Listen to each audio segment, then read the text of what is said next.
them over the weekend is any better than you expected or worse than you expected when you watched it back? No, it was it was worse. Compounded mistakes, structural mistakes, and then we compounded with lack of effort. And you saw today's practice. We tried to hone in both, right? Get our structure back. We made structural mistakes, but then we could have corrected. There's going to be mistakes, but we could have corrected it or helped alleviate that scoring chance by working, and we didn't. And that's not who we've been, and that's not who we're going to be going forward. So we had to have a little adjustment today. A couple of players said in there that this weekend was a great lesson for them of what it can look like if they're not going as hard as they need to go. Yeah, and they've said all the right things, and now it has to get the execution has to happen. But yeah, I know that our group up to this point is all I can, judge from is that the accountability factor is there. That they do realize that when we do not do those things, play with that good structure, and then make up for mistakes with our effort and work, then we're going to give up the goals that we gave up. And it's funny because Boone was in our meeting this morning and asked him to say something, and he said the game that he really liked is the Islander game, where we were sound defensively, we were patient, we worked, and I think his word was greasy, but we played a greasy game, and when we do that, we can score goals. Our group has a skill set that can score, but we've got to work to keep the thing out of our net too. Was that work issue more Saturday than Friday? Yeah. It was definitely a lot of things that Winnipeg did to us. They did to us. Yeah. A lot of things that happened to us in Washington, we did to us. So I think that's a very fair assessment. 5-1 record so far. Some good in there, some bad in there. Yep. What's the biggest takeaway you get from the first 11 games? Well, every team, every coach, every coaching staff is looking for consistency, right?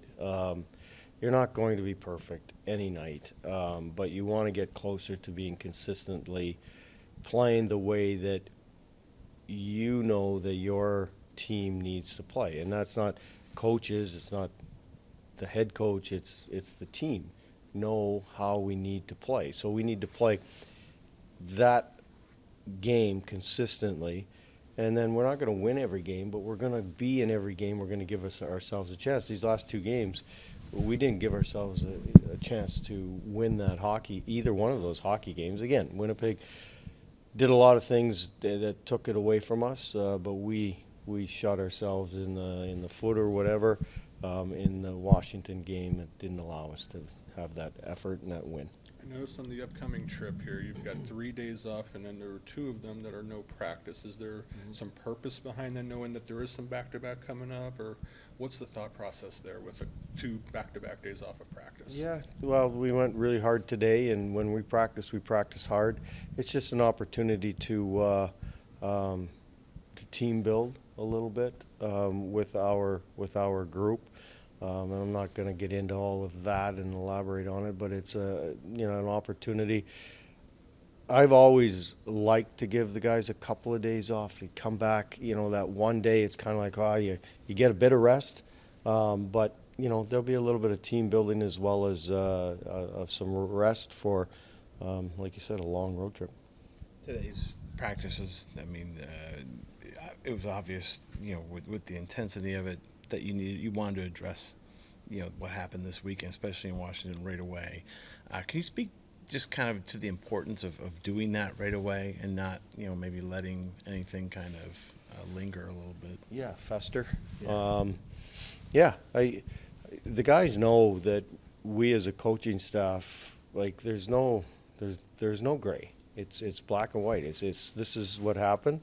We watched every goal this morning. And it's not calling guys out. I think we've established that right away, that it's teaching, it's learning, and it's being accountable. And if you're on 6 of those clips, so be it. Like, you're the one that's going to teach us how not to do the things that were done in order to allow teams to score on us. So, but yeah, it's nice to get right after it, and to see the response of our group in practice was great. Good meeting as far as the right things have been said, but now it needs to be applied in a game, because that's where the wins and losses happen. You've been doing this coaching thing for quite a while now. I'm sure you've seen it. I know you've been with a bunch of different teams. Is this just part of the process, kind of getting to where you guys want this team to be? Yeah, 100%. There's their consistency, right? And I'm not just saying consistency as far as how we play. It's consistency of how we think, how we handle situations, and how we move forward with that consistency. And yeah, it is a process, and we're going through it right now. We've got to catch it, the negative part, catch it quickly here, so that we can move forward with the positivity. You get the sense Voronkov is still working back to game speed. Yeah, it's tough, right? Tough to come off, jump right back into it. We thought his game was better in Washington than it was, against Winnipeg.